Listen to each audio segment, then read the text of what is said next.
Добър вечер, уважаеми зрители. Аз съм Валентин Касалов, а вие сте с предаването Паралакси, най-българската телевизия, телевизия СКАТ. Започваме тази вечер, за да ви разкажем за още една драма. Драма този път на една майка и нейното дете. И отново става въпрос за Смолянския съд, окръжен съд, или както аз ги наречем, Смолянския съдебен Джурасик парк.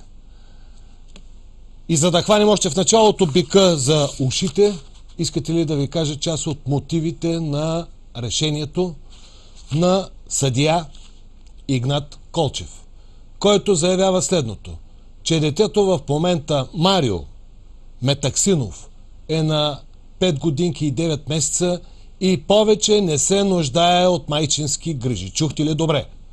Съдия от Смолянския окръжен съд Игнат Колчев в своите мотиви, това са само част от великите прозрения на съдия Колчев, заявява, че в момента детето Марио Метаксинов е на 5 години и 9 месеца и не се нуждае повече от майчински грижи. Подобни твърдения, прощавайте, са плод или на болен мозък, или времето на въпросния съдия е някъде в средновековието. Само където не е писал, че майката притежава качества на вещици и трябва публично да бъде изгорена пред на Мегдана в Смолен. Впрочем, това е вече втори случай, след като говорихме за Жасмина. Там пък един друг съдийски състав определи, че детето биологично, говорим вече за Жасмина, и бащата Севдалин Чавдаров, там смоленския състав, друг смоленски състав, в мотивите си реши, че детето биологично е по-близо до майката. За всичко това не стои нищо друго, освен не само некомпетентност, но явно и категорично насъдени корупционни практики.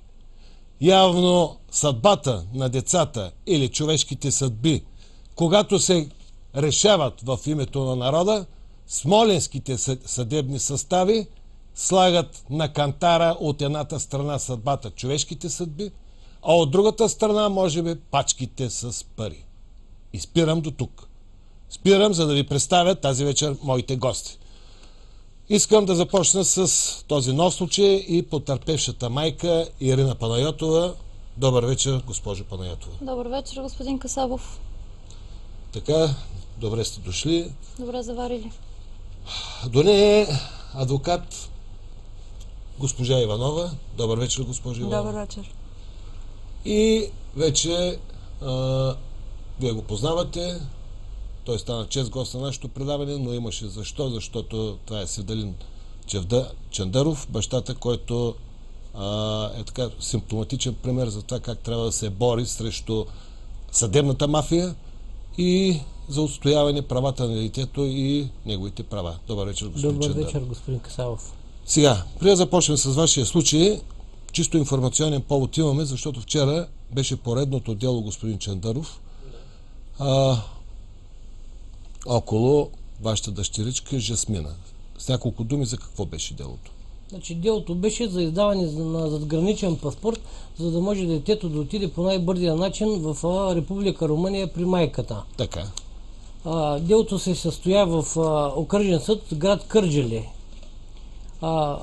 Състоя се в град Кърджали, понеже целият състав на Смоленския окръжен съд се отзова да гледат делото,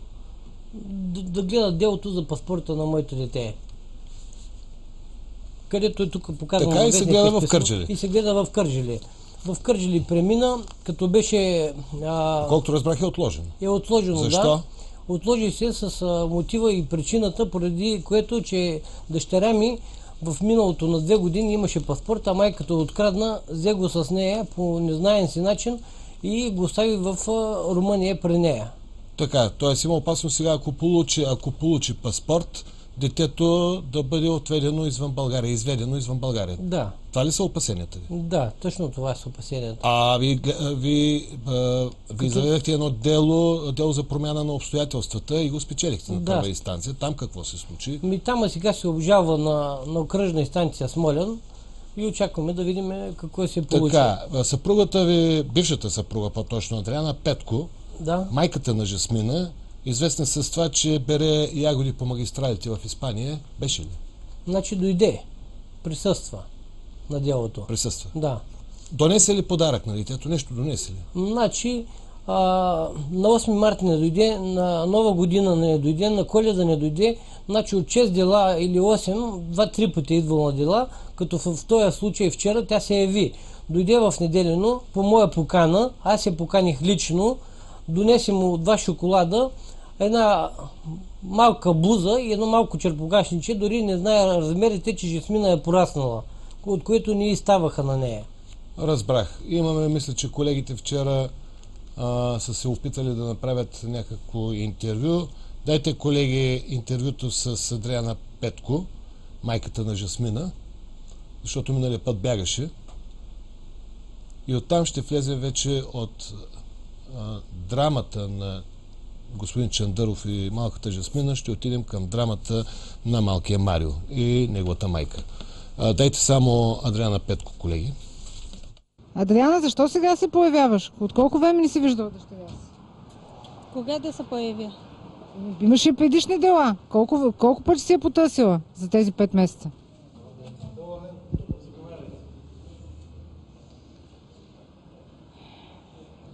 Адриана, колко пъти си се срещала с детето? Кажи ми. Колко пъти сте разговаряли? Той иска ли да говори с тебе? Как се грижиш ти за него? Добре, защо бяхте? Аз ви задавам въпроси. Аз ви задавам реални въпроси. Просто Вие питам. имате ли деца? Да, имам деца.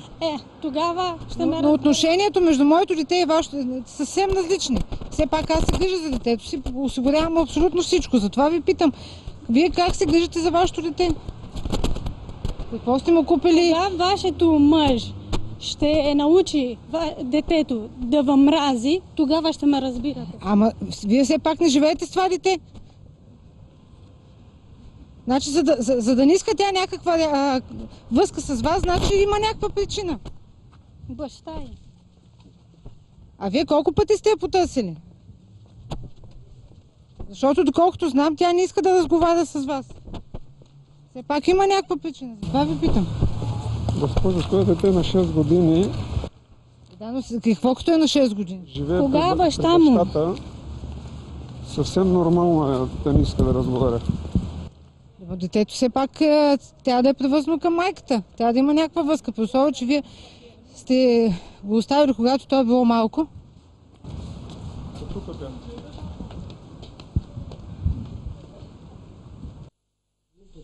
Така, сега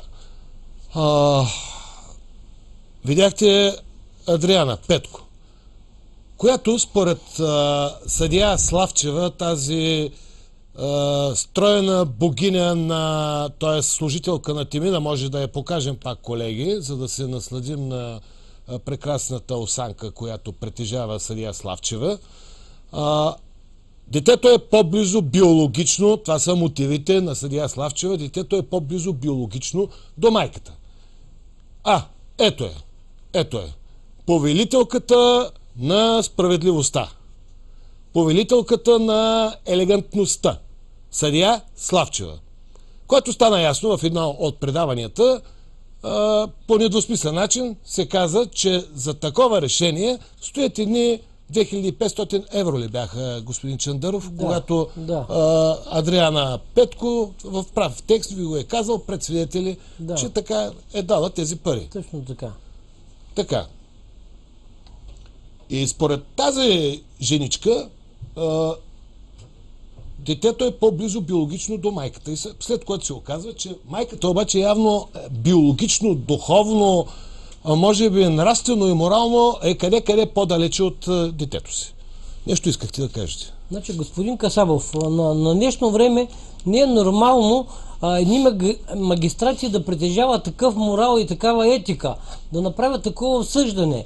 Значи, какво значи биологична връзка? Всеки един гражданин на Република България си задава въпроса. Това дете не се намира в някой обор или в някое землище. Да съдим по биологични и по химични връзки.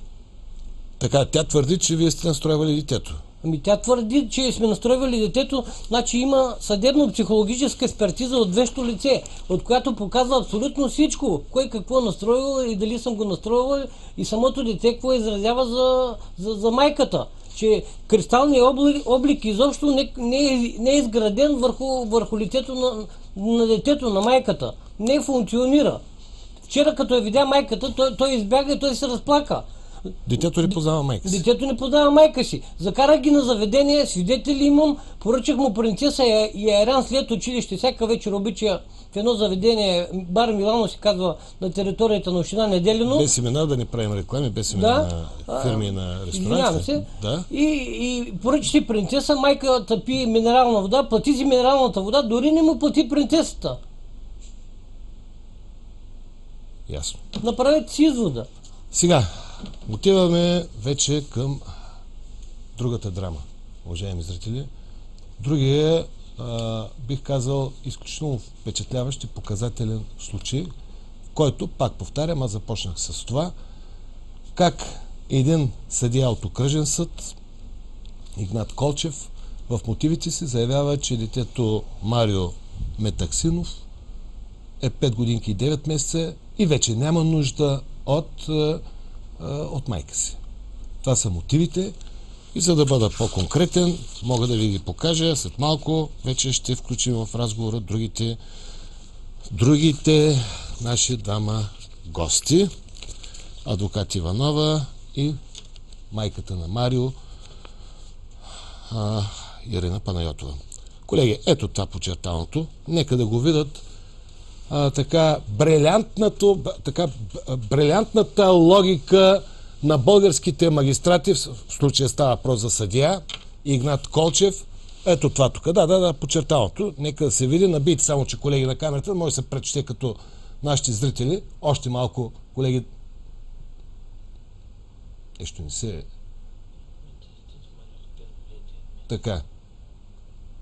В момента детето Марио така е на 5 години и 9 месеца и сега там не се нуждае, най-важното нещо, изтървахте, не се нуждае от непосредствени грижи и не се нуждае от непосредствени грижи. Казах ви по-близо.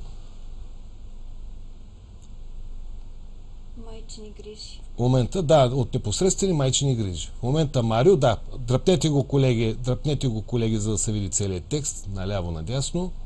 Ето. Така. Това е. Ирина, започнем. Какъв е вашия случай? Значи, моят случай е...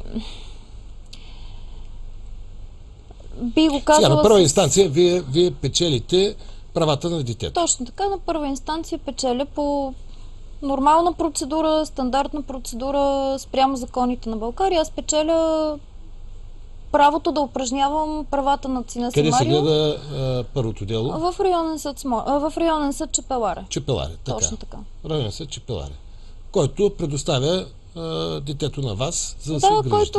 който ми дава правото да упражнявам родителски права на сина си Марио, както и сина ми Марио да живее при мен на моя постоянен и настоящ адрес. Така, И съответно определя режим на виждане на бащата Георги Метаксинов с синът ни. Вие сте от София, бащата, доколкото разбрах, е от Чепеларе. Точно така, съм от град София, бащата от Чепеларе. Така. И от тук нататък започна всъщност голямата драма и на Марио, и на вас. Нещата отидаха в Смолянския окръжен съд. Да. Всъщност драмата започва още преди да отидат нещата в Смолянския окръжен съд, тъй като има си предистория, има съответно процедури, които трябва да бъдат извършени с участието активното на социални служби от 2 дирекции и така нататък. Купища безобразия, една оформена, прекрасна, пълна гавра с мен и с синът ми. Защо гавра? Защото аз ще дам възможност на госпожа Иванова Да, и ние ще я питаме, обяснява, тя ще просто обясни чисто- аз предпочитам да се изкаже по възможно най-човешкия начин. Ще ме прощавате, може би, за притеснявайте. емоционалните Да, не се ми притеснявайте. изблици, но няма как да е по различен начин. Казвам, че гавра с мен, гавра с синът ми от страна на тези хора, които това е мое лично мнение. Нищо не твърдя, но ред държавни служители, които крайно злоупотребиха с властта, дадена им от служебното положение. Кои са тези служители? Директно ще ви кажа имена. Тези служители, като започна от АСП, ДСП Връбница, град София, това е ДСП-то по моя адрес на регистрация, които... Кажете го какво е това ДСП, развържете абревиатурата. Това е социалните служби. Социалните служби. Дирекция за социално подпомагане, Агенция за закрила на детето, като конкретно в лицата на директорката на отдела Денка Спирова, така наречената психоложка, защото това за мен не е психоложка, това е психопат абсолютен, Антоанета Донева, която се води детски психолог, и с изключително активното участие на тяхния пряк началник Павел Георгиев. Това е от една страна ДСП. Другото ДСП, което изключително се изгаври с мен и с синът ми, нарушавайки както моите граждански права като майка, така и детските права на сина ми. Как се изгаври? Ще ви кажа. Основно в лицето на социална работничка Диана Кирова, която е с изнесено работно място в град Чепеларе, иначе под шапката на ДСП Смолян, с шеф София Сиракова.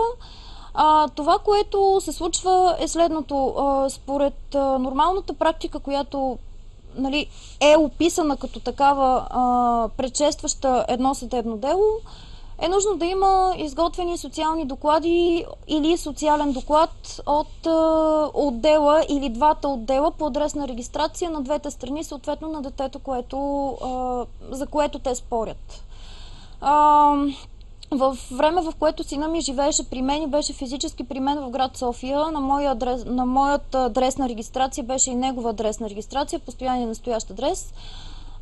Госпожа, така наречената социална работничка Диана Кирова, по поръчка на Смоленския съд, съдия Игнат Колчев, и ще ви кажа защо директно му казвам името. Значи, по поръчка на Смоленския съд тази госпожа състави един социален доклад, без дори да знае, без дори да се е информирала, че синът ми въобще не е на тяхна територия и те в случая въобще не са ангажирани да пишат каквито да било социални доклади относно детето.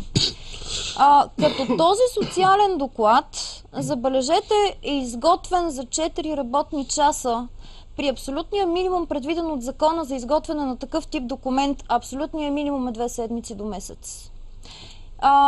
В последствие аз така много набързо нахвърлям... Доколкото разбирам, те не са срещали с сина ви?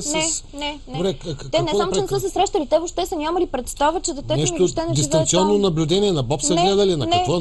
По кой начин? Нямам представа. Ясновидски способности може би са имали? Не, за ясновидски способности не. Интересното тук е, че в последствие се направиха едни много сериозни проверки, които бяха така с активното съдействие на господин Пенчев, омбудсмана на Република България, тъй като аз съзирах ДАСТ, Държавна агенция за закрила на децата, пусках молби, жалби, обръщах се към кого ли не и съответно никаква помощ от никъде.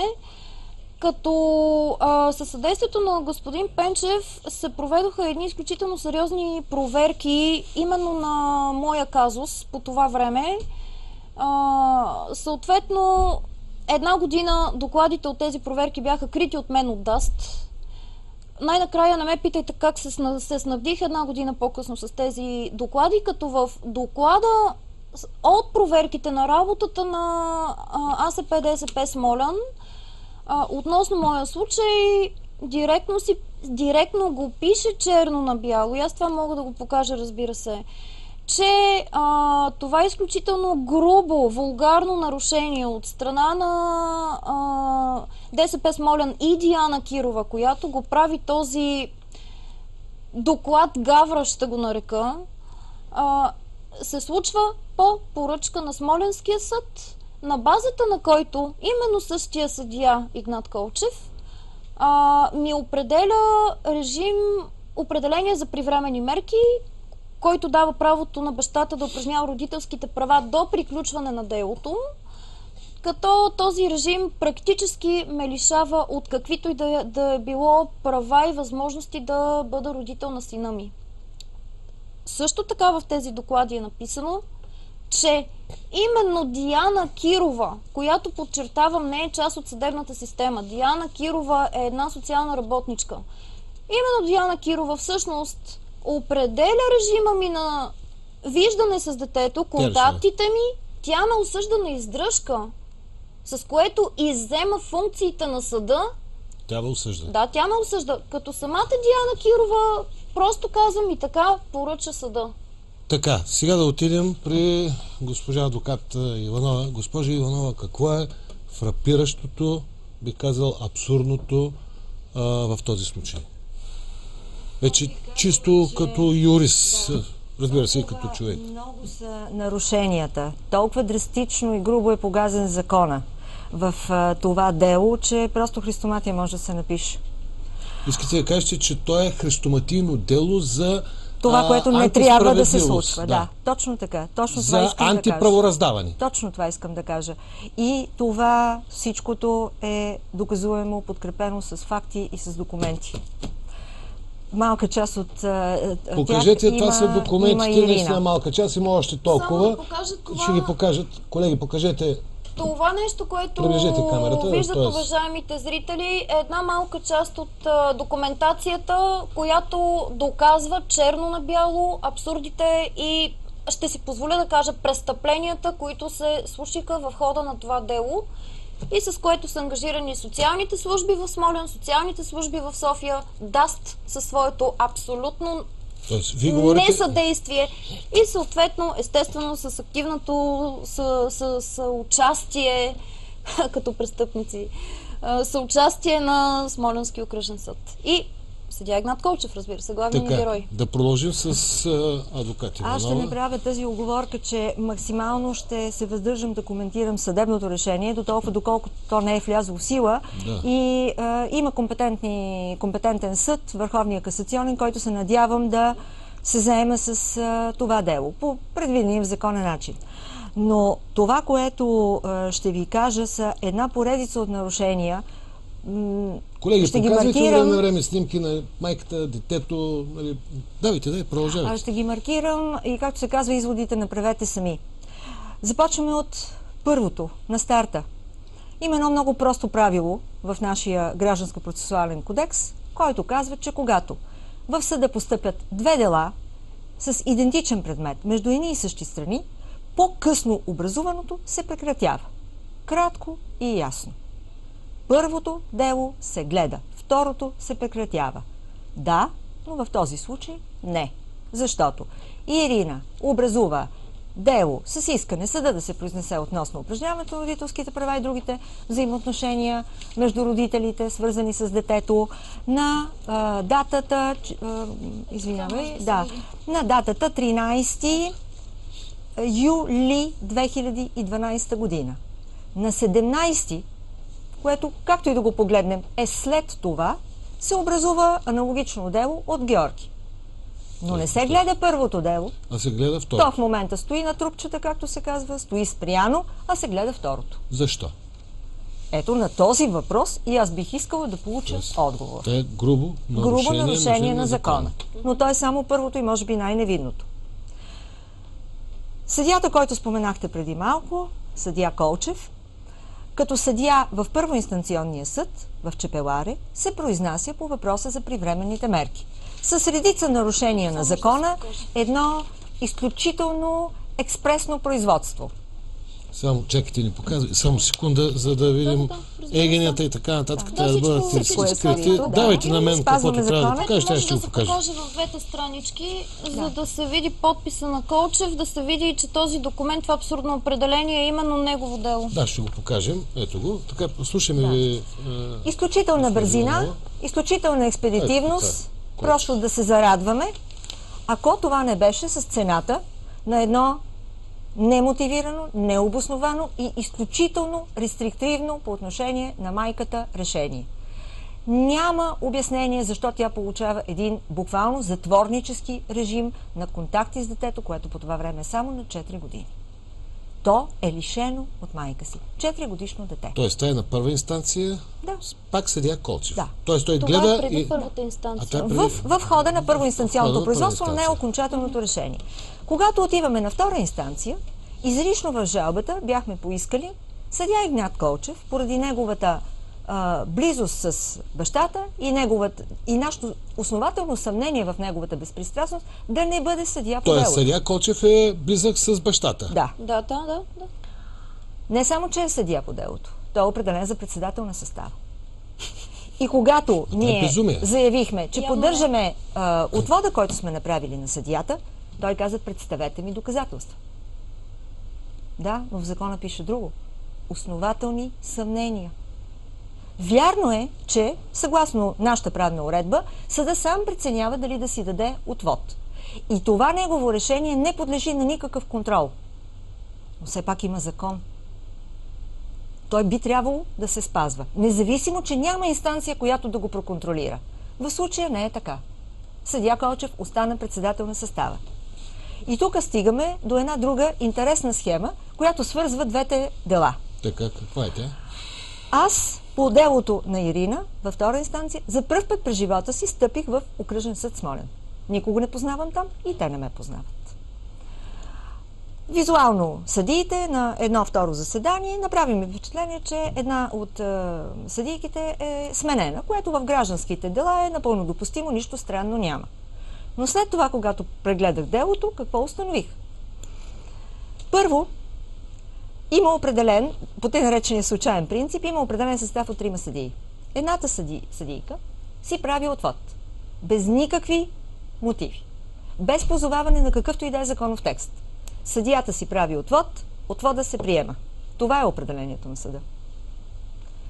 След това обаче следва отвод на съдия, който е докладчик по делото. Т.е. това е човека, който най-подробно се запознава с делото и така, нали, общо взето, мнението му тежи. Мотиви? Или няма? Мотивите са интересни.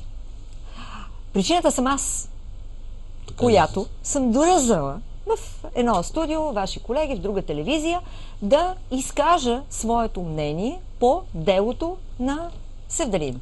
Подчертавам, аз по това дело не съм била защитник. Аз се включих, когато просто написах юрист, касационната жалба, без да стъпвам в съда, без да познавам съдиите, без те да ме познават мен. И понеже аз съм дръзнала да имам мнение, съдията приема това като натиск срещу себе си и си прави отвод. С какво съм я заплашила, с какво съм я застрашила, с какво съм я въздействала. Аз знам. И тя знае. Но нямаше доблестта да го напише. Имате съмнение, че всъщност Аз съм сигурна, тя е действала под Нямам натиск. съмнение, защото тя очевидно е разбрала какво ще направя. Аз щях да се позова на нейното собствено решение, защото двата случая са идентични. И след като май месец те казват, 6-годишното дете е малко и е биологично по-близо до майката, затова и предоставяме правата, как 3 месеца или 4 по-късно ще кажат, 5-годишното дете е достатъчно голямо, за да няма нужда от майка си? Ето това очакваха те от мен. И правилно, да, аз щях да го кажа. Това вече Защото означава, че това е двойния стандарт. предрешено Това е... делото. Да. Закона пише. Аз съм човек на закона, обичам да го цитирам. Ето какво пише нашия гражданско-процесуален кодекс. Съда, така, прилага закона еднакво спрямо всички. Кажете ми къде е еднаквото приложение на това, закона. което казвате, адвокат Иванова, е нещо чудовищно. Така е. Да продължим. И тук, да, продължавайте. Да. С Аз ви голям казвам, това е интерес ви слушам. Една поредица. Това са христоматийни, според мен те са христоматийни корупционни практики. Да. Това е мое мнение. Да. Като журналист. И ето, 3 съдии по съвсем различен начин прилагат закона в частта за отвода на член на съдебния състав. Без мотиви, с абсурдни мотиви и с искане за доказателства. Как да не останем с впечатление, че се търси просто подходящия съдебен състав? Някой, който ще напише подходящото решение. Правилното решение в полза на така както се разбира в дадения случай. Да. Вървим нататък. Изпаднахме в една, бих казала, абсурдна ситуация в хода на делото. Представиха се, според защитата на другата страна, веществени доказателства. Понятие, което в гражданския процес не съществува. Няма такъв текст в закона. В гражданския процес веществени доказателства не се представят.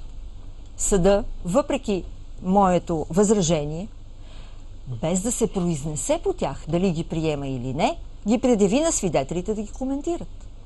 След което, по мое изрично настояване, ги изключи от доказателствата по делото, но в следващия миг, без никакви мотиви, отмени това свое определение и постанови обратното. Само факти. Само факти. Това е... Аз нямам думи. Мисля, че османското правораздаване в средновековието е било къде по-справедливо. Да, поне по-последователно. Да, по-последователно. Така. Имаше друг също много шокиращ за мен момент. Съда, така както е задължен по закон, ни напъти към медиация. Чудесно. Медиацията е нещо, което навлиза в нашия бит. Тоест, медиатор е един посредник. Един извън съдебен, алтернативен, както казва закона, способ за уреждане на споровете между страните. Чудесно, да, ние се съгласихме.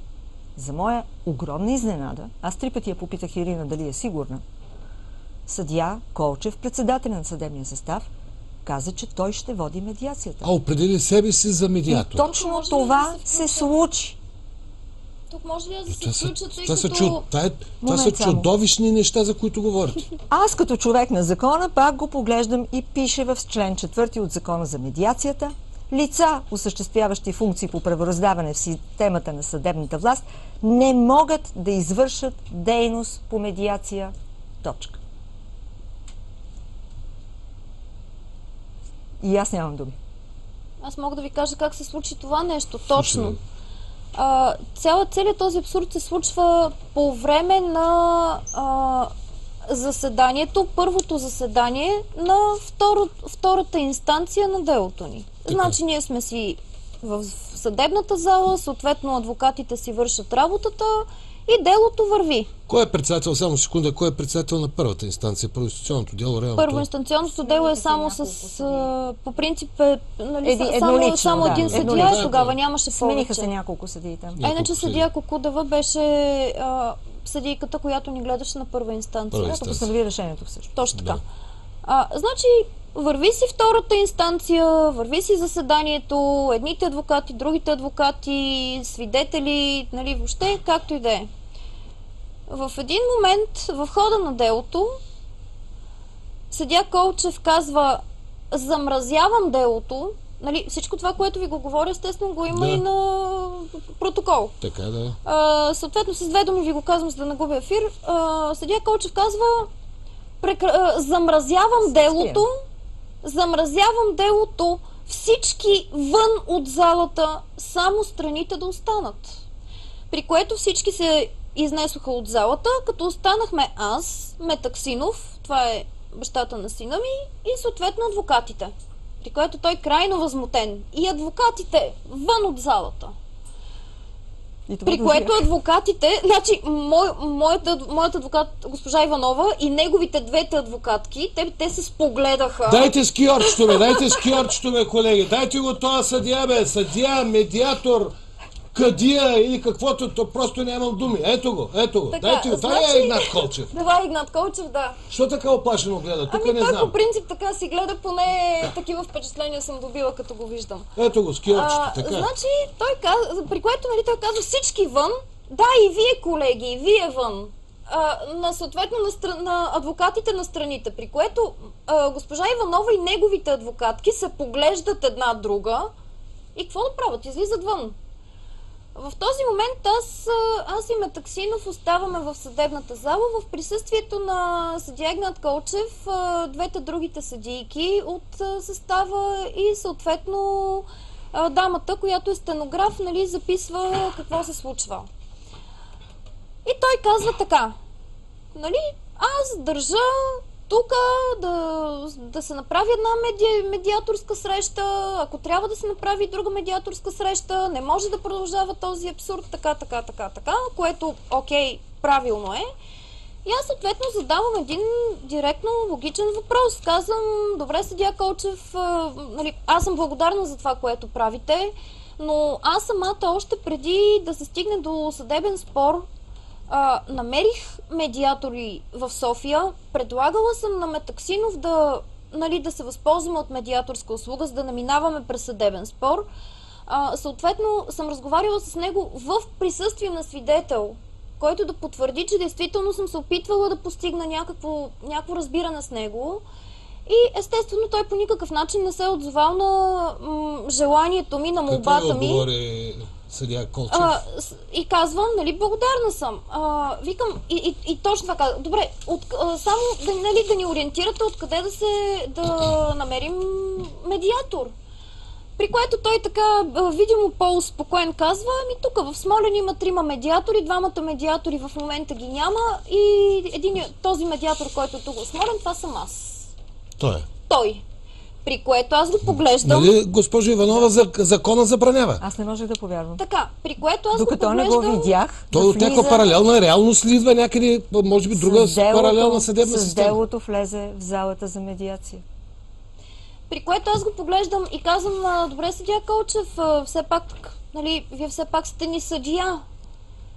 Аз доколкото знам, медиатор трябва да е независим. През това време Метаксинов мълчи. Другата страна. Метаксинов мълчи. Просто аз им чувство, че бях влязла в една предварително построена... ние никога не сме имали брак, пази Бога. Бащата на вашето дете. Бащата на сина ми, да. Значи, той през цялото време мълчи. Аз имах усещането, че съм в една предварително един предварително разигран сценарий. При което, окей, съответно той казва, в момента в Смолян единствения медиатор съм аз. И казвам, добре, не може ли да отидем на медиатор в София или в Пловдив, някъде другаде, все пак делото ни се гледа тук. При което съдия Колчев много сериозно се обоснова, че защо ние трябва да си заплащаме за медиаторска услуга, при положение, че ние имаме правото да ползваме такава като държавна в района на Смолянски съд. Тоест той ви прави услуга, макар че няма такова право. Той ми прави изключителна услуга. И аз тогава му казах, няма проблем да си платим, нека да е някъде в съвсем независим район. При което той съответно лекичко се подразни и каза, не, медиаторската среща трябва да се състои тук. Съответно веднага на секундата влезе в една много добра роля и каза, сега, ние ще излезем с колегите от тук, вие ще влезете в съдийската стая с господин Метаксинов и ще си поговорите двамата насаме. Ще ви дадем 5 минути да си поговорите насаме, след което ние ще се върнем и вие ще ни кажете какво сте се разбрали. Значи, аз както бях шокирана, вече честно казвам, почна да ми става смешно. Съответно, съдиите изчезнаха на някъде, оттеглиха се. Метаксинов влезе в съдийската стаичка, а аз погледнах стенографката и казах, госпожо, все пак мога ли да разчитам на някаква охрана или на някой тук, защото аз се страхувам да остана с този човек насаме. Аз не знам какво ще ми се случи. И стенографката, видимо объркана, жената каза, не, няма проблем. Влезте, ако ви чуя да викате или ако нещо стане, аз ще викна полицията. Боже, след което ние с Метаксинов... Уважаеми зрители, в момента сте свидетели на нещо ужасяващо. На нещо чудовищно. Това е правораздаване в 21 век, като тотално са погазени всякакви принципи на правото, всякакви закони, и това се случва днес, сегашно време, в Смолянския окръжен съд, който аз наричам съдебния Джурасик парк. Там са още от юрската епоха динозаври, тиранозаври и всякакви заври, които в момента са си отворили алчните джобове и решават съдбата по един абсолютен, безнравствен, корумпиран начин. И продължаваме. Просто стойте и слушайте. Това, което аз бих искала да ви кажа... Нека да чуем. Нека да кажа, че той тогава ми даде и личния си телефон на съдия Колчев. Личният телефон. Да, даде ми го, Това исках и аз да ви кажа. за да си говорим вече за медиацията, да се разбираме. Нещо повече, позволи си да ме притеснява по телефона. Как да те притеснява? Да не би нещо... Не, да ми се обажда, да бъде сигурен, нали, че такава медиация ще се случи, като има мал шанс, има явно някакъв късмет от моя страна, когато отидох в една... Да не би нещо да е искал от вас? Ами, това вие ще прецените. Как го усетихте нещо? Какво усетих като това, че той искаше да бъде абсолютно на 100% сигурен, че тази медиация ще се състои и той ще е медиатор. Като за пореден път, когато ме притесни по телефона, той просто не знаеше, тъй като беше понеделник, той не знаеше, че аз не съм на работа и се намирам в офиса, разговаряйки с юрист-консулта на една сериозна агенция. Като през цялото време, докато аз си обясних какъв е моя казус, просто от немай къде се обърнах за съдействие към Агенция за борба с корупцията и организираната престъпност, разказах на юрисконсулта госпожа Лидия Вълчовска, на която ще използвам ефира ви да кажа: госпожа Вълчовска, благодаря ви за всичко. Разказах и моя казус за какво става дума. Тя ме гледаше така доста невярващо и вече обобщавах целият този абсурд и тогава съдия Колчев ми звънна по телефона. И аз съответно грабнах този шанс, доближих се до нея плътно, за да може тя да слуша с ушите си разговора между мен и съдия Колчев.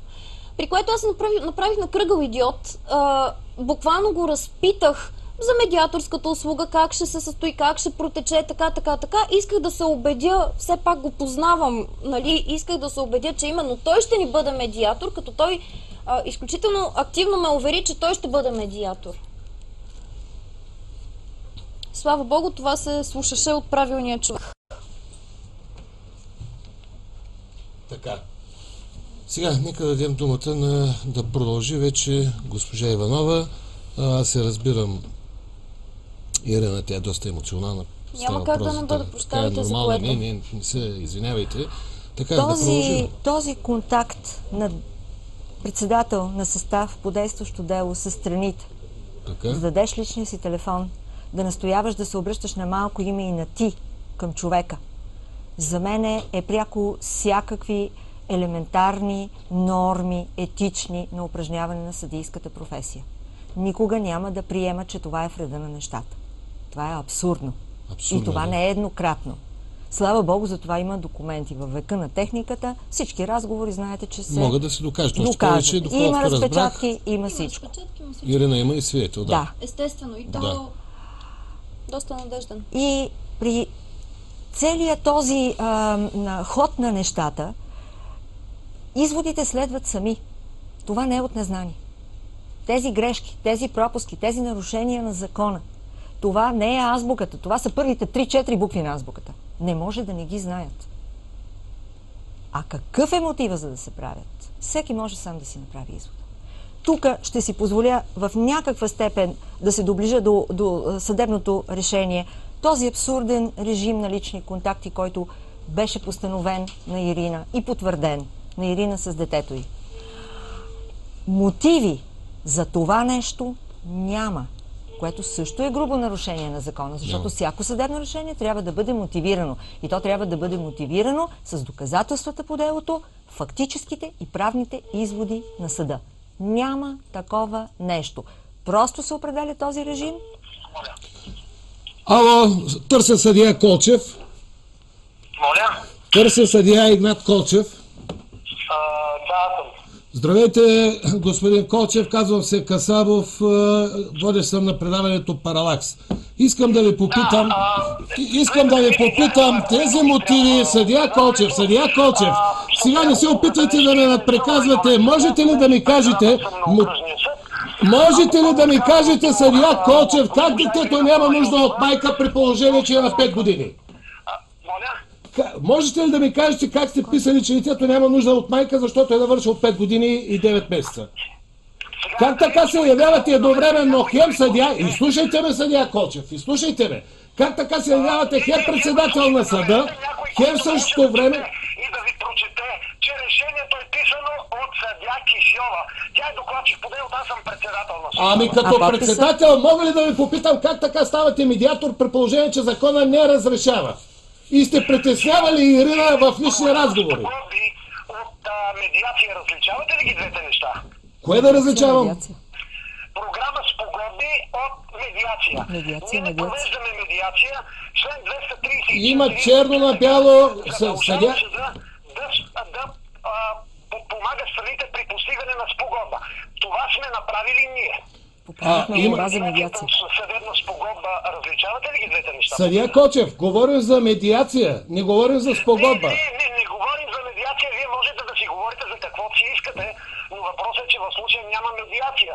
Изяснете си разликата между двата термина. Ами вече изяснихме, ако гледате предаването Паралакс, сигурно ще изясните и вие.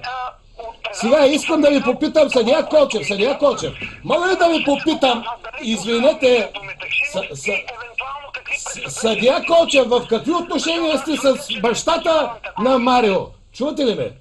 В какви отношения сте с бащата на Марио Метаксинов?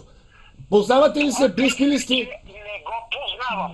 И това ще се установи, защото нещата няма да спрат до вашето предаване. Така, един друг въпрос. Защо сте си позволили да я притеснявате няколко пъти Ирина Панайотова в личния разговор? Какво сте искали от нея? Как съм притеснявал Ирина Панайотова? Ами набирали сте я по личния телефон няколко пъти. Аз съм я избирал. Вие сте я избирали.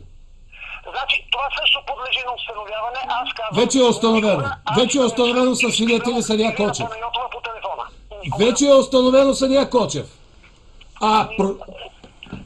Значи, може да се установи дали... Вие като председател, съдия Кочев.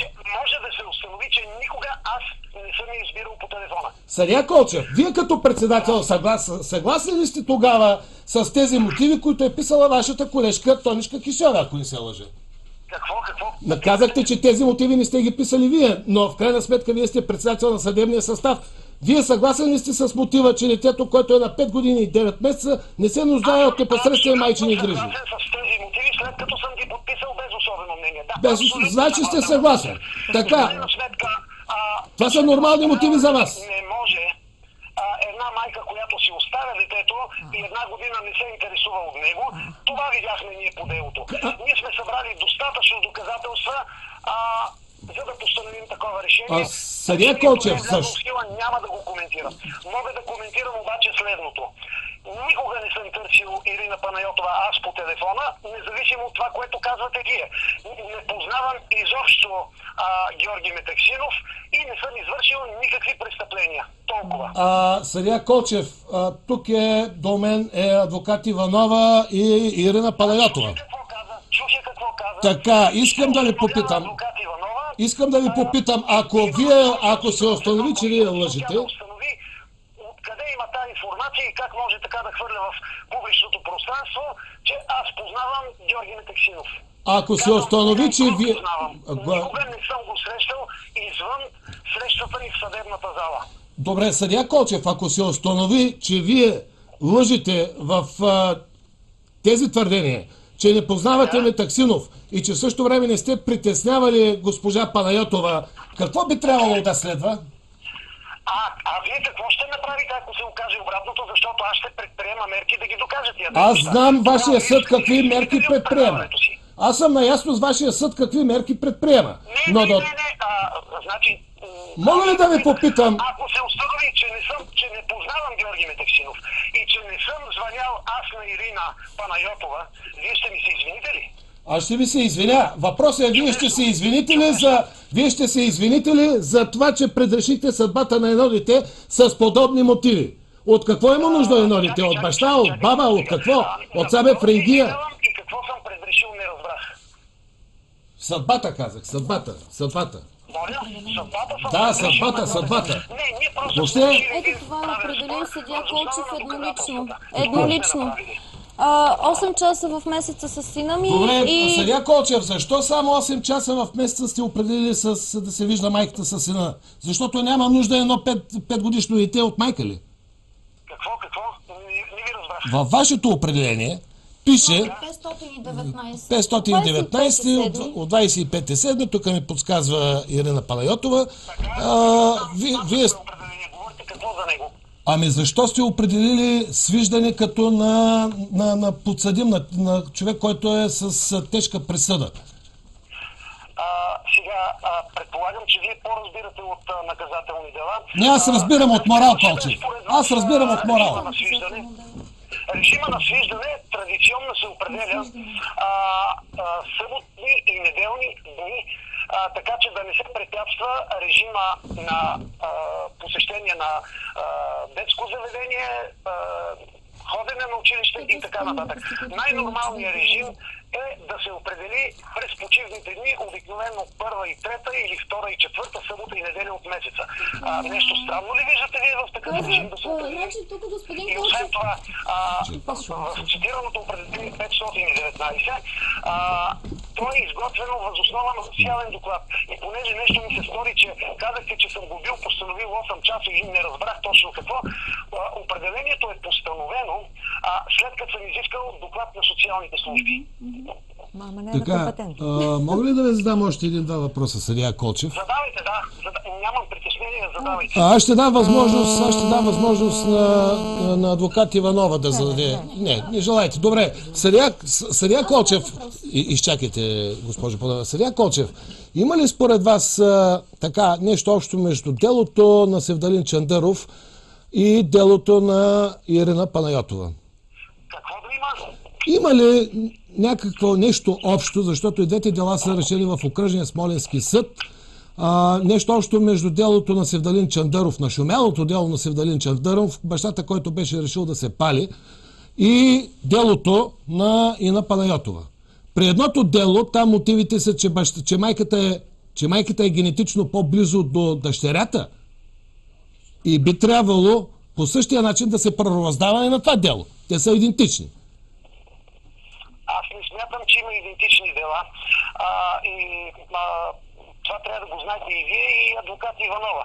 Значи, всяко дело само за себе си се основава на събраните по делото доказателства. Няма такъв филм като идентични дела. Ако бяхте прав, това означаваше, че нямаше смисъл да се водят дела, завежда се искова молба в съда и съда без да гледа доказателствата по делото, предоставя родителските права на майката или на бащата, или както вие там в вашето предаване наредите. Във всеки един случай се изследва родителския капацитет на двамата родители. Събират се доказателства, прави се социален доклад, изследват се тия въпроси. И в зависимост от възможностите на родителите, от техния родителски капацитет, се прави преценка и се взема това предвид тези въпроси, посочени в постановление номер 5. И няма какво да ги коментирам. Очевидно сте много запознат с темата, че още вероятно и постановление номер 5. Така че няма еднакви дела. Така, искам само да ви попитам. И в този съдебен състав, който е гледал делото на Панайотова, и в съдебния състав на Чандъров, там е била съдията Тоничка Кисьова.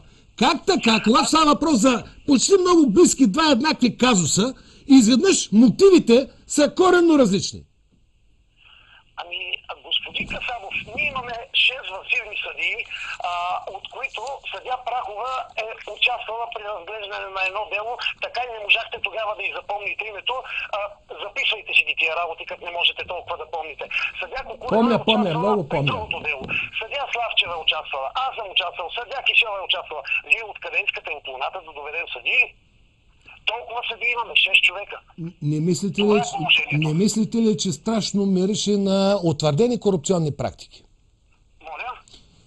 Не мислите ли, че много мирише на утвърдени корупционни практики, господин Колчев? А вие твърдите, аз не твърдя. Аз не твърдя, аз само питам. Мирише, казвам, мирише. Мирише, много мирише. Така поставен въпроса, какво искате да кажете, че някой от нас... Нищо не искам да кажа. Това, което исках да кажа, аз го казах. Не, нищо не сте казал. Аз казвам, че в случай в случай има решаване на делата по закон, съвет, вътрешно убеждение и съобразно доказателствата. Ако вие твърдите нещо различно, кажете го ясно и оттам нататък да тръгнем тези неща или се доказват, или не се доказват. Така, знаете, че тези неща много трудно се доказват, но в крайна сметка има податки за тези неща, нали така? Какво значи податка за тези неща? Значи не е необходимо да се... Гравитацията си още не е доказана, но е достатъчно да паднете и да си ударите главата, нали така?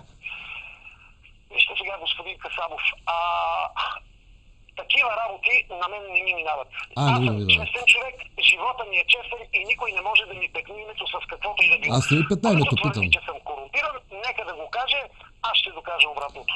Твърдя, аз само казвам, че мирише много на утвърдени корупционни практики в окръжния съд. Тези хора могат да кажат, че аз съм честен човек и не се подавам на влияние. Добре, благодаря ви, господин Колчев. Благодаря ви. Не се подавам на влияние, решавам делата така, че да спя спокойно. Дано да спите спокойно. Добре, благодаря ви. Да, спокойно ще спя. Дано да спите спокойно. Може ли в тази връзка? Така, слушам ви. Детайл. Когато отидохме на първото заседание по делото в окръжния съд... Сега, само секунда искам да ви прекъсна.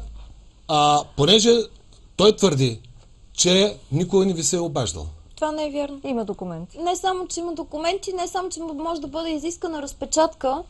Естествено, че ми се обаждал. Имам свидетели, пред които съм разговаряла... Повторете пак кои са свидетелите. Повторете ги пак, имената им кажете и какво Ще повторя. Когато бях в сградата на Агенция за борба с корупция и организираната престъпност и когато изложих целия си казус отчаяна пред госпожа Лидия Вълчовска, това беше понеделник. Той едва ли е знал, че аз не съм на работа, а съм именно в Агенция за борба с корупцията. Когато той ми се обади, аз в това същото време бях в офиса на госпожа Вълчовска, която е юрисконсулт в Агенция за борба с корупцията. Ще го потвърди ли? Мисля, че би го потвърдила, да. Така, сега да чуем... Аз не съм надежден свидетел, но съм Така, свидетел. да. Нали? Госпожо Иванова. Интересен детайл. Чухте, Интересен какво детайл. разбрахте? Той беше силно притеснен. Не ми даваше възможност да се Ако задавам го бяхте въпроса. видели на първото заседание на Той съда трепереше как изглеждаше, Така. няма И той значение, всеки може да не бъде във форма.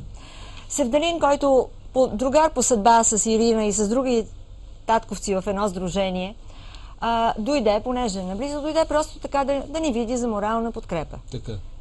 Заседанията на съда са публични. И има ред и случаи, когато това не е така.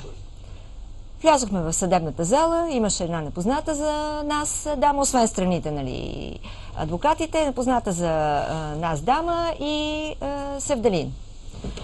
Поискаха делото да се гледа при закрити врати. Колеги, да, гледайте го. имат право на това. Мотива е, засягат се личността на детето. Чудесно. Само че цялата първа инстанция се гледа при открити врати.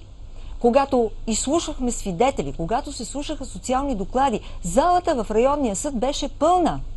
Защо тогава никой не се загрижи за конфиденциалност по отношение на детето? В момента, в който видяха Севдалин, го изгониха персонално от залата. Другата жена остана вътре. Това вярно ли? При закритите врати. Това не си го казал. Това не си го казал. Това не си го казал никога, абсолютно защото вярно. сега се свързва Той с е този съвсем случай. наскоро, да, този случай. Да, защото е пресен случай. Аз го поканих да присъства на делото. Поканим, понеже за бащи за отговорност и детство статии от две фондации ме изпратиха като по-близко за случай в Смоленски окръжен съд да присъствам и видяме Мария Славчева и леко на ухото на Игнат Колчев му каза, Чендъров е тук.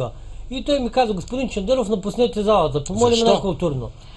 Намериха правното основание, което обаче беше нелогично, след като цялата първа инстанция я минахме при широко открити врати, с публика в залата, и изведнъж на втора инстанция трябваше да бъдат само страните. И пак не останаха само страните. Остана външен човек в залата. А господин Чендъров персонално беше помолен да напусне. Естествено, че ще напусне, цялата полицейска охрана беше там. Но това е детайл. Другото, поради което той твърди, въпросния съдия Колчев, че не става въпрос за медиация, а за спогодба. За спогодба. Да, не става въпрос за, как казваше баба, не поврата по шия. Този способ да се споразумеят страните на нас ни беше представен като медиация.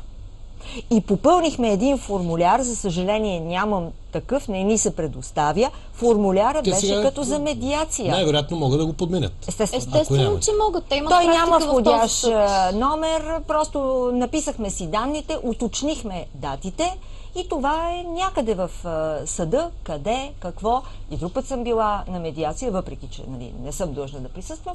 Била съм на медиация, формуляр е точно такъв, какъвто в Центъра по медиация към Софийския районен съд. Приемам, че нещо не съм разбрала. Приемам. Аз съм критична към себе си, за разлика от други участници в делото. Тя не е разбрала. Да, и имаше и други Пред хора. мен лично хиляди пъти се спомена думата медиация, когато разговаряхме с съдия Колчев по телефона, обаждайки ми се и слушайки госпожа Лидия Вълчовска разговорът ни. На нас оговорката ни за предстоящата дата на медиация ставаше дума именно за медиация, а не за спогодба. Така, обаче, искам да знам какво от тук нататък вече следва. Аз само искам да кажа нещо. Да. Позволявам си, опира в някаква степен до решението, но както започнах и в това време се обади съдия Колчев, всяко едно съдебно решение трябва да бъде мотивирано. Тук, по отношение на този абсурден режим на лични контакти на майката с детето, липсват каквито и да било мотиви. Кое е съобразено? Ниската възраст на детето определено не е съобразена. Привързаността на майката към детето и обратно, което е доказано от всички събрани по делото доказателства, не е съобразено. Тази отдалеченост, майката няма собствен автомобил, пътува с обществен транспорт, губи и средства, и време, за да успее да отиде няколко часа да види детето си. Това също не е съобразено. Самия съдия каза, стандартната съдебна практика първа и трета събота и неделя. Но на Ирина е определено събота или неделя. Ето ви рестрикцията. Защо? Без мотиви. Не можем дори да предполагаме какво е било. Даже в решението то е по-толерантно, тъй като казва всяка първа и трета събота или неделя. Да. В определението за привременни мерки, вижте какво пише. Или неделя. Всяка първа и трета събота от месеца. Да. Значи няма неделя. Нека да го покажем. Да. Мога, не мога. На въпросния... Това е определението на Колчев. Да, ето това е неговото име тук. Еднолично негово име и негово определение. Това, нали, можем да го подчертаем? Разбира се. Добре. И това, което исках да попитам съдия Колчев, при положение, че той има претенциите за един образован съдия, той би трябвало да е чел Семейния кодекс. В Семейния кодекс, още в самото му начало, има един текст, който определя абсолютния минимум на лични контакти на дете. Абсолютният минимум на лични контакти между дете и съответно родителя, с който не живее това дете. Като в тези лични контакти, в този абсолютен минимум, изрично са упоменати лични празници на детето, лични празници на родителя. Абсолютно, точно така е. Национални празници, религиозни празници. Религиозни, събота, това Нова година. Тук обаче, тук няма такова нещо. Това, което аз имам, въпросният Колчев. Въпросният Игнат Колчев, ето това е неговия подпис, това е еднолично неговото име, той е съставил това определение и това определение в момента е и в решението му. Значи този съдия ме лишава от рождените дни на сина ми, от религиозните празници с сина ми, от моите рождени дни с сина ми. Той ми дава буквално по 4 часа всяка първа и трета събота или неделя от месеца. Добре, и 20 дни през лятото, които не съвпадат с платения годишен отпуск на Метаксинов. По адрес на Метаксинов аз мога да виждам сина си. Ако имам неблагоразумието да изкарам детето си и да го заведа на кино в Смолян или в Пловдив, той напълно може да си влезе в правото да викне полиция и да ме арестува и да ми повдигна обвинение за несъобразяване с съдийско определение. Тук искам да кажа още нещо. Този нов семейен кодекс. Аз много рядко го казвам това нещо публично, но за добро или за зло, аз бях депутат в 40-то Народно събрание И понеже в професионалната си практика изключително много съм се занимавала с семейно право, когато започнахме да работим този нов семейен кодекс, взех много дейно участие. Архивите на Народното събрание се пазят. Аз бях в работната група, аз бях в правна комисия, имах мои лични предложения, много, и една голяма част от тях залегнаха, включително и този текст, който е императивен, задължителен. Значи, закона казва дни или периоди, има се предвид тази периодика, първа, трета или втора, четвърта и лятото, включително семейни, лични, училищни ваканции. Императивна правна норма. Не може съда да не се съобрази с нея. А тук няма дори ред мотив. Покажете и пак другото, Колчев. което мисля, че вече за толкова време, колеги, от 2009 година е в сила този семейен кодекс, не е толкова голям и сложен. Всички би трябвало да са разбрали голямата разлика между предишния и сегашния. А именно, тук се постави по съвършено различен начин въпроса за правата на децата. Това вече не е право само на родителя да вижда и взима детето си. Това е право на детето на постоянни и пълноценни контакти с родителя. Не само правата на Ирина са нарушени, правата на детето са нарушени. Абсолютно. В този случай. И ето това е голямата разлика, това е принципна разлика в философията на новия семейен кодекс. И жалко е, че на ниво окръжен съд това нещо се пренебрегва по начин, който дори не може да се коментира, защото липсват мотиви. Сега, искам обаче това, което интересува мен, интересува зрителите и всички, които така вече са вътре в тази драма. От тук нататък първо, моят въпрос е: как ще се изправи тази несправедливост? Какво следва? Какво следва?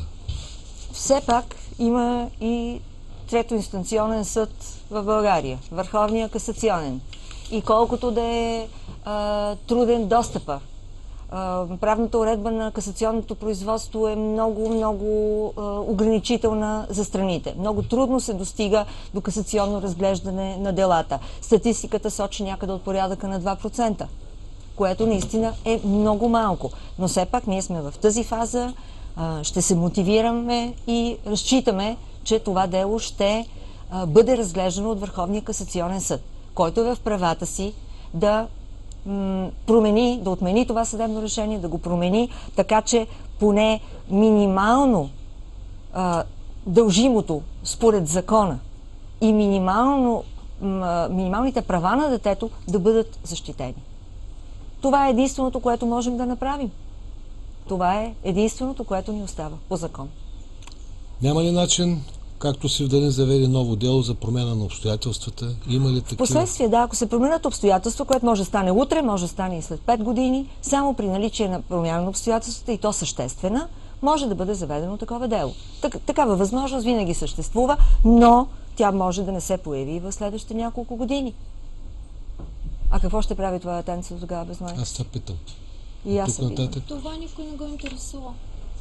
И тук стигаме до другия голям проблем. Съсредоточихме се по-скоро върху работата на съда. Но големите длъжници, и го казвам не само заради случая на Ирина, големите длъжници на децата са социалните служби.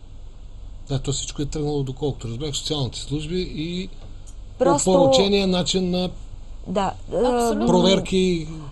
Там позволявам си да го кажа, че беше извършено едно престъпление по смисъла на нашия наказателен кодекс. Аз все пак съм юрист и знам какво говоря. Престъпление по смисъла на нашия наказателен кодекс, наречено самоуправство.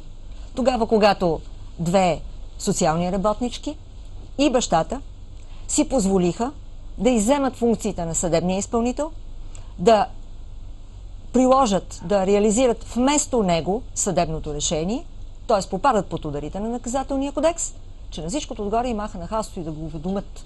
Не се хабете, господине, ние ви свършихме работата. Така, добре. Писмено, до него. Държа да кажа имената на тези. Можете да заведете дело също. Проблема е, че това беше деня преди решителното заседание на първа инстанция. Ние бяхме съсредоточили нашите усилия в законното развитие на нещата, чрез съда, с допустимите доказателства, да търсим и да постигнем справедливост. Съсредоточихме усилията си там и, за съжаление, в едномесечния срок, който би трябвало да реагираме, не дадохме срещу тях сигнал в прокуратурата. Тоест, изтървали сте срок. Напълно го заслужаваха. Съучастие, умисъл, всичко, което се изисква според наказателния кодекс, за да понесат тези хора отговорността. Цялата тази несправедливост не може да няма възможност да се премахне цялата тази несправедливост, да се реши по някакъв начин. За мен единственият начин е законовия, съдебния. Никога не съм ползвала други начини. Да, не говорим за съдебни. Да се науча. Така, другия начин е може би обществения натиск, да се раздуят тия случаи. Ето го и господин Чандаров в неговия случай. Тук си позволявам да кажа нещо, което е една така много разпространена мантра, че съдебните решения не се коментират, да се изпълняват. Нещо, с което аз дълбоко не съм съгласна. Човешки съдби. Дълбоко не съм съгласна. Да, съдебните решения се изпълняват, ако претендираме, че сме правова държава.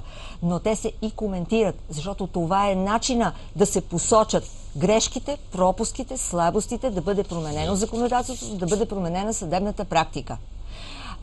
Така че, когато хората, отчаяни от липсата на справедливост, от липсата на нормално правосъдие, се обръщат към медиите, аз не съм склонна да ги укорявам.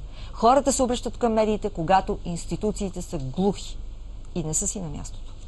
Имаме едно интервю го направихме преди 10 на дена, или миналата седмица, с Любен Хаджи Иванов.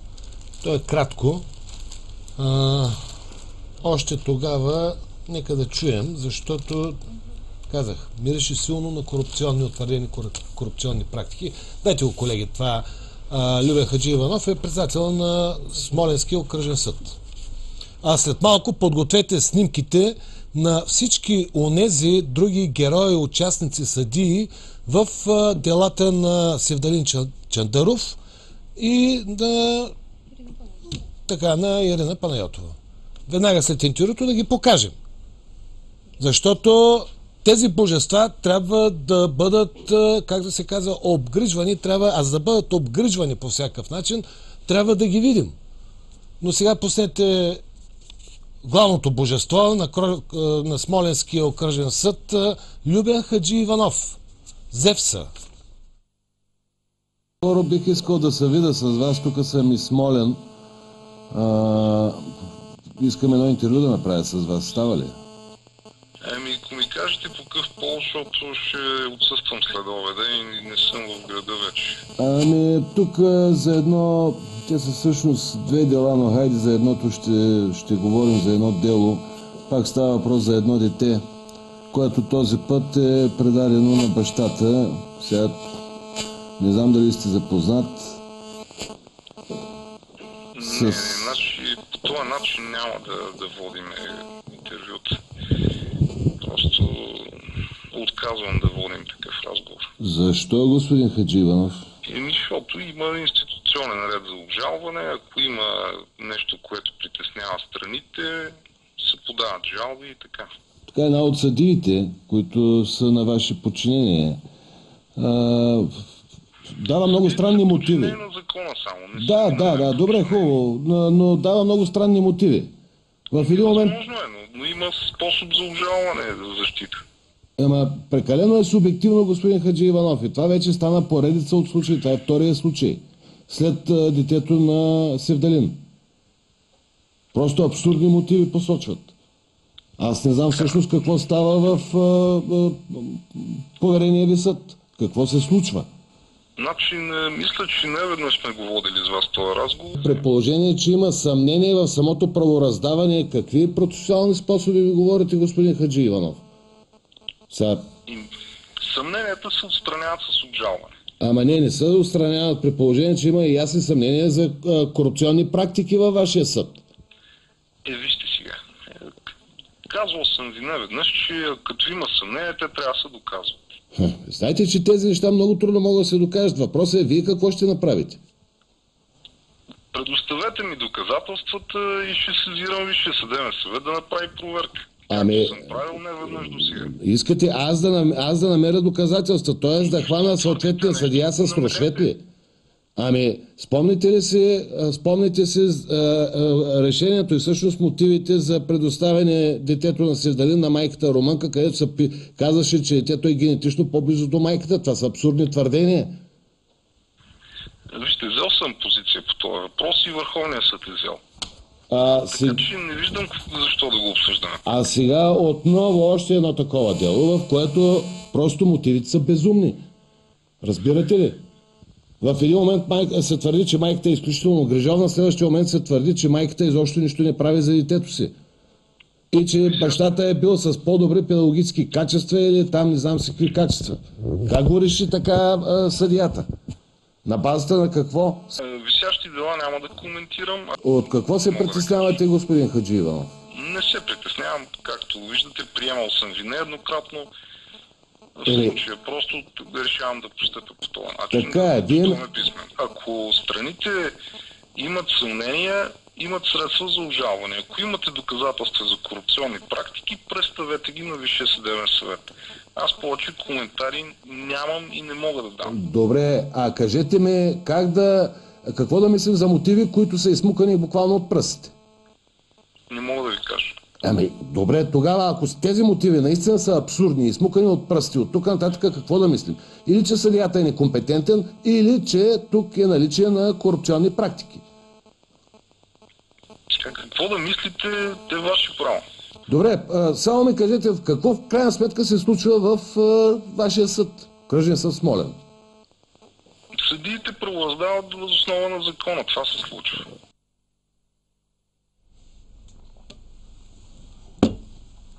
Съдиите, това е като мантра. Съдиите правораздават въз основа на закона.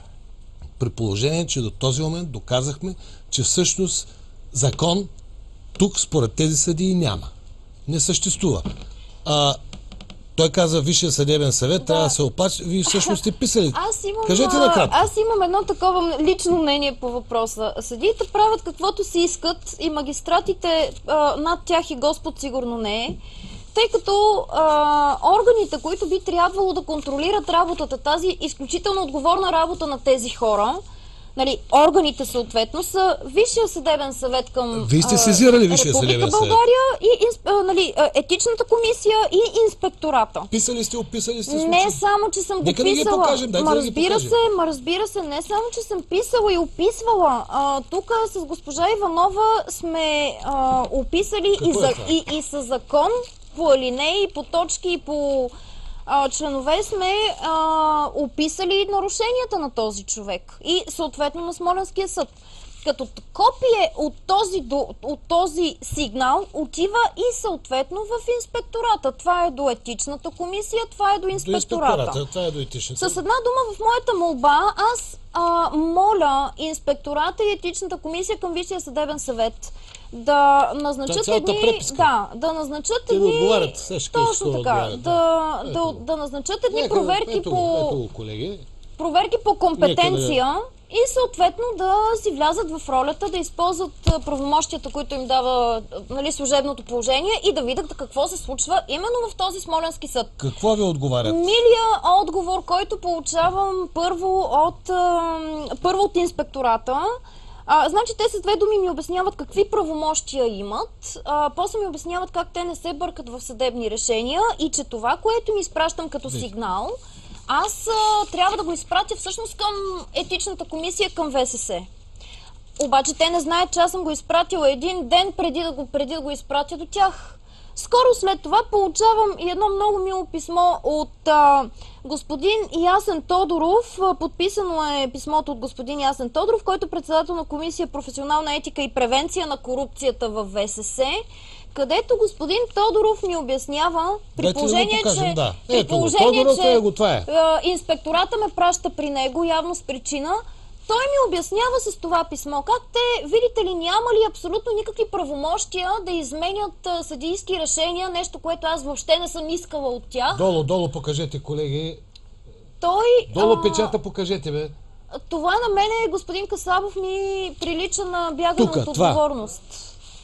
Бягане от отговорност на едни изключително сериозни контролни органи, от едни институции, които не знам за какво получават заплати, и аз съм сигурна едно доста сериозно годишно финансиране, което идва от данъците на тези хора. Премии получават по няколко десетки хиляди. Не мога да кажа и съответно с какво и по какъв начин са запушени устите на ето тези два органа във Висшия съдебен съвет. Защото това е едно запушване на ушите. На устите. Това е безумие. Връзване на ръцете. Госпожо Иванова, защо реагират по този начин? Инспектората на Висшия съдебен съвет, етичната комисия. За мен това е тъжно и необяснимо. Това са специализирани органи. Инспектората се създаде съвсем наскоро. Висшия съдебен съвет стана постоянно действащ орган, точно за да бъде независим и понеже е твърде натоварен.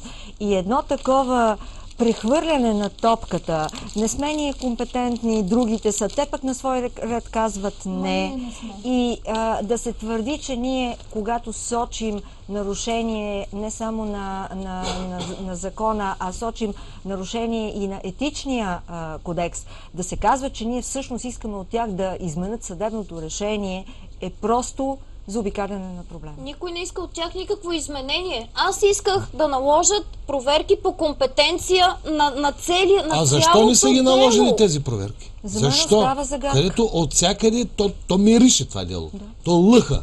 Най-малко следваше да се извърши проверка и в резултат на проверката, ако се установи, че твърдените от нас факти просто не са истина, обективно не е така, да. Но ако се установи, че ние сме прави, това трябва да има последици. Абсолютно. Толкова е елементарно. Аз също съм писал около 15 жалби до Висшия съдебен съвет в София. В лицето на Ясен Тодоров виждах една искра, от която той изпрати проверка в окръжен съд Смолян в лицето на господин Румен Боев. Направи всичко възможно. Тоест да не слагаме всички под един знаменател. Под един знаменател, да. Аз просто съм благодарен, направи човека каквото можа. Но над него вече има други хора, които те трябва да се свършат работа, които в момента са на избор. Цочкова и Чочкова, не знам какви са в момента, къде ги пишат. В тяхни ръце е всичко. Които трябва не да пишат защо ги показваме тук, защо да ни нанасят глоби, по кой член не сме регламентирали нещата и така нататък, като примерно лицето Соня Найденова, от която си прави своеволия. Така, и понеже говорим за Висш съдебен съвет, това го показахме. Аз не съм ви показал, всъщност показах го на зрителите. Искам да ви прочета Висш съдебен съвет. Имаме ли го, колеги, това? Писмото, което беше изпратено до господин Валери Симеонов, с какво се занимават? Искам да ви покажа. Фрапиращо. Ето го. До Валери Симеонов, управител на телевизия СКАТ, копия до Любен Хаджи Иванов, същия този божеството в Смолен, дето го показахме, Зевса на съдебната. Уважаеми господин Симеонов, на 30.11 така по телевизия СКАТ се излъчи предаването Паралакс, водещ Валентин Касалов. Това предаване по повод конкретния случай, за който има съответните съдебни решения, бяха направени редица изключително обидни квалификации по адрес на съдии от съдебния окръг на Смолен, както и на българската съдебна система въобще. Право на свободната демократична журналистика е да прави коментари и изводи основани на конкретни и обективни представени факти, но допускането на подобен тон и даването на обидни квалификации, включително такива отнася до личността и външния вид на съдиите е в разрез с разбиранията за човешки и професионален морал. И сега слушайте. Висшия съдебен съвет изразява острото си несъгласие с подобно отношение към представителите на съдебната власт. Смятаме, че внушенията, които въпросното предаване прави, рушат уважението, което обществото дължи на българските магистрати и, внимавайте, подронва устоите на държавността. Виждате ли с какво се занимават? Ама това са пълни глупости. Така, а в същото време с категорични факти, които те не миришат, те водят право в целта в десятката. Не спазване на закона, правят се на луди. Колеги, и понеже ме упрекват, че аз занимавам с личности, не може да занимаваме с тях. С тези така неродени, божествени, богопомазани. Покажете ги още веднъж да видим част от този съдийски богопомазан състав. Ето ги. Радка Свиркова, това са хората, които участваха в първото дело и решиха съдбата. Това е Мария Славчева. Богинята на какво да ви кажа? на поничките. Тоничка Кишова, същата тази. Със съпруг адвокат, който решава. Всички те решиха съдбата на Жасмина. И на сина ми. И когато коментираме решение, не можем да не коментираме и външния вид. Видяхте част от тези хора, техния външен вид. Крайна сметка, антропологията също говори. Тя е част от вътрешните морални и духовни качества, с които човек се ражда и с които трупа. Не можеш да изглеждаш на така нещо ужасяващо и в същото време да не морално да правораздаваш по най-безобразния свиреп начин и в същото време, нали, тук да ми пише съдебния съвет се занимава с моята личност като конвент. Това е безумие. Колеги, телефоните ги изписахте. Жалкото е, че от тук нататък свободен ход имате ли? Ви казахте Върховния касационен съд. Това е 2% ще допуснат. И след това Страсбург. Другия начин е Страсбург. Той Страсбург, делата продължават там 10 години. Първо ще има дело за допустимост, отидете. Тук става въпрос на... Първо, безкрайно бавната процедура. Второ, тя няма да възстанови справедливостта. Най-малкото, че детето ще порасне само и без майка си. Ще бъде санкционирана държавата, т.е. всички ние като данъкоплатци, включително пострадавшите, ще си бръкнем в джобавете и ще платим от името на държавата. За безумието на... Да.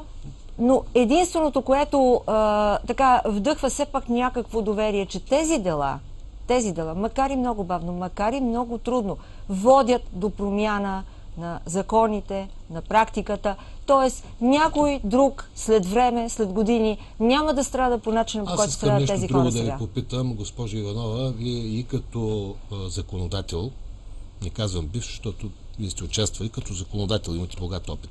Не трябва ли закона да се промени? Говорихме за Страсбург, това е малко по-различно, но е свързано с това, което дебатираме. Не трябва ли закона да се промени в посока тази, че тогава, когато се загуби дело в Страсбург, съдията трябва да бъде незабавно отстранен и да бъде така добър да плати разходите, т.е. глобата, която е наложена, наказанието, финансовата глоба, която е наложена, да се го плати от джоба. Ще се заложи апартамента и така нататък.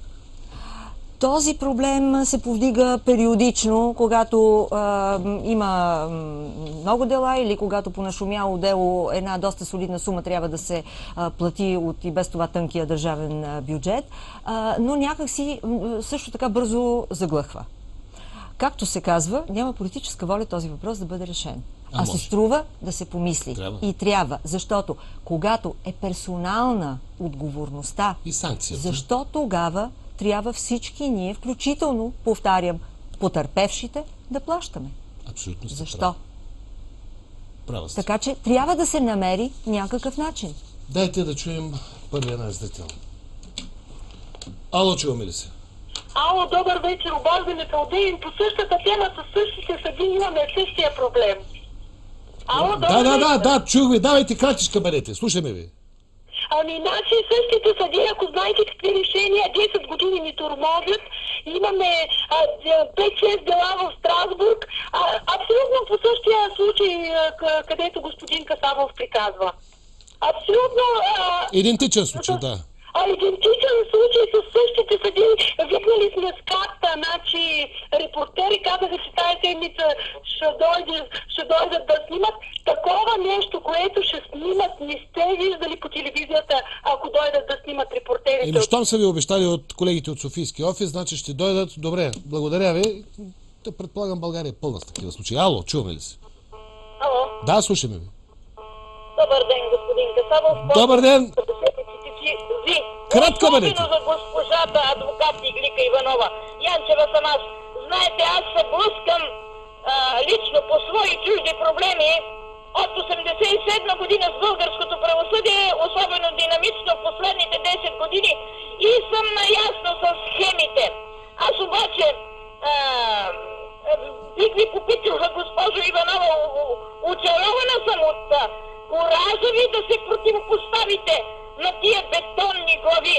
Нека и на мене изпратят, между прочим, аз съм получавала такова писмо, господин Касабов, каквото изпраща Висшия съдебен съвет до господин Симеонов, не само от Висшия съдебен съвет, а и от Комисията по петиции и права на гражданите към Народното събрание. щели да ме съдят.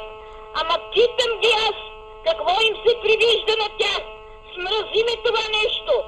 Смрази ме, разбирате ли? Така е. Може ли такова безочие, такова нахалство? Но това е така, защото те и Господ не е над тях. Те са антихристи първо. Те не носят отговорност за нищо. Закона са си го направили сами с лобистите в Народното събрание. И тук е момента да кажа, народе, докато не разбереш, че такива хора като господин Касабов, не за да го полаская, казвам, а защото това са хора готови да се изложат ето на това, което той направи с това съдия от Смолян. Няма как да се променят нещата. Безкрайно ви ценя, господин Касабов и вас, госпожо Иванова. Благодаря ви за всичко. Благодаря ви аз, госпожа Янчева. Нещо не беше бучеш телефона. Ало, чуваме ли се? Ало, господин, искам да говорим с господин Касабов. Откъде се обаждате? От Смолян. А изключете звука на телевизора си. Моля? И изключете звука на телевизора си. И изключете... Не, няма да се занимавам с вас, нямам просто време. Ало, чуваме ли се? Ало, чуваме ли се? Така. Нормално. И това очаквахме. Телефоните блокираха. Докато са блокирали телефоните, може ли да поставя един въпрос много набързо? Да, слушаме. Значи, аз като едно частно лице и като човек не ужилен, не поруган, ами понесъл гавра от всичките тези... Нека да пуснем един-двама зрители, защото те е много време. Ало, чуваме ли се? Ало. Слушаме ви. Здравейте, господин Касабов. Слушаме ви. Аз искам да задам следния въпрос. Нали, от правен характер, спрямо адвокатката, по какъв начин, по какъв казус се завежда дело за отнемане на родителски права или за придобиване на родителски права, между, както са в конкретния случай двамата, нямат сключен граждански брак. Ами, добре, нека да чуем следващия на език. Аз не знам дали ще имате време да отговорите, госпожо Иванова, защото имаме буквално минути. Ало, чуваме ли се? Ало, пак от Белин се обаждаме. Откъде? От Белин се обаждаме, искаме да се свържем с господин Касабов. Да, слушаме ви. С мен говорите, слушаме ви. Ами, абсолютно с същите съди имаме същите проблеми. Значи, ако знаете колко дела, имотни дела водим, значи в Страсбург имаме страшно много дела. Казвате, с смоленските съдии ли имате проблеми? Да, абсолютно с същите съдии. Точно тая Тоничка Кисьова и другата как беше? Мария, не знам как беше. Мария Славчева. Да, същата. Абсолютно по същите имаме сумати дела в Страсбург. Последното дело е... обадили сме се на репортерите в Пловдив, на СКАТ, казаха, че тази седмица ще дойдат. Такова нещо не сте виждали, каквото ще дадат, ако дойдат тия репортери. Сигурно ще дойдат, щом сте се обадили, ще дойдат. Добре, благодаря ви. Това е. Ало, чуваме ли се? Ало? Да, слушаме. Господин Касабов, ви ли сте? Аз съм, откъде се обаждате? Обаждам се от Горна Оряховица. Цяла седмица не мога да се свържа с каквато и да е телевизия. Обаждам се с подкрепа на майката и сина в случая с Лясковец. Готова съм да дам информация и мнение по този въпрос. За мен нещата вървят по много по-друг начин. Информацията, която се предава по телевизията, тези двама човека от вълка на вълк, от зъби на зъби, един спрямо друг. А знаете ли, че майката сега къде е? Има ли пари да се обърне към адвокат? Защо трябваше по този начин? Как преди 40 години една майка беше използвана да спре един танк с пълно снаряжение, тръгнал за турската граница без капка кръв? Сега вие говорите за... Лясковец. За Лясковец случая, за Лясковец. Не мога да се свържа цяла седмица с нито една телевизия. Сега в момента говорим за съвсем различен случай, госпожо. Разбрах. Просто исках да използвам случая и да изразя, че няма да има, може би, обективно отношение. Добре. Целта ми е съдебното решение. Добре, благодаря. Ало, чувам ли се? Ало! Да, слушам. От Смолен се обажда ме, мой приятел Касабов, искам сега да говоря. Говорите с него, давайте. И изключете звука на телевизора. Господин Касабов. Изключи телевизора. Ама не говорям по телевизора, говорям от телефона, бе. Няма да се... Няма, просто се разберем с вас. Ало, чуваме ли се? Ало? Да, слушаме ви. Господин Касабов, докато не се промени съдебната система в България, докато продължава да бъдат назначавани съдии, прокурори, хора завършили средното си образование с буквата З, имаме такъв в Хасковски окръжен съд, бивш кмет на Ивайловград. И какво очакваме от нашата съдебна система? Господин Касабов, докато нашия народ продължава да мълчи, нашата съдба е в наши ръце, докато не изметеме тая паплача, ето виж как се гаврят с детето на господин Шандъров. За други много така деца бяха изнесени в чужбина, имаше много такива българи, които са жените заради и така нататък. Благодаря за вниманието. Благодаря и аз. Колеги, колко време имаме? Ало, чуваме ли се? Ало? Да, слушаме ви. Скат ли е? Скат е, да, давайте. Искам да ви кажа само това, болен съм от рак на белия дроб. Ма чакайте сега. В момента в Бургас, белодробното от август. Не, значи темата е друга. Много ви моля, не губете времето. Знам, сигурно драмата е голяма при вас с рак на белия дроб, но темата просто е друга. Ало, чуваме ли се? Ало, чуваме ли се?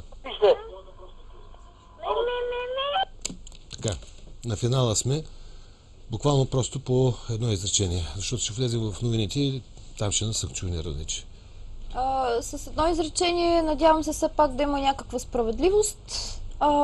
Напълно разчитам на... Граждански организации и медии. Това ли е Абсолютно, на медии на първо място, граждански организации и отново с абсолютната ми благодарност към агенция Боркор, които абсолютно напълно застанаха зад гърба ми, като зад гърба ми трябваше да застанат ДАСТ, които явно нищо не вършат. Така, госпожо Иванова, на финала Боркор, ако се установят наистина така, с нарушение, би трябвало всеки да си понесе отговорността. Когато съдиите апелират да бъдат уважавани, да, дължим им уважение, но то започва от себеуважението. Не може само да изискваш. Това уважение трябва да се заслужи. И когато България е оглавила отрицателната класация за най-много дела в Страсбург на глава от населението и най-много осъдителни присъди в Страсбург, доста сериозно трябва да се замислят всички, които са ги предизвикали. Така, ти най-малко говоря, но този път също малко ще говоря. Ще кажа да магистратите да спрат да си играят и да се подиграват със съдбата на нашите деца и да се дава път на младите съдии. В случая визирам районен съд Златоград с Геофия Яхова, която съдийка показа европейски характер и... Тоест неопетнение и непристрастие, да. И така, на финала сме, уважаеми зрители, този случай ще продължим всъщност някои от следващите предавания, защото той е поредният драстичен случай на абсолютно показване на закона, липса на морал, на каквато и да е съвест в българското, по-точно не цялото, в една част от българското правораздаване. И тук говорим, най-вече визираме Смолянския окръжен съд, наречен Джурасик парк на съдебната система. Благодаря ви, че останахте с телевизия СКАТ и предаването Паралакс. Екипът се разделя с вас и пожелава спокойна вечер и Бог да пази вас и майка България.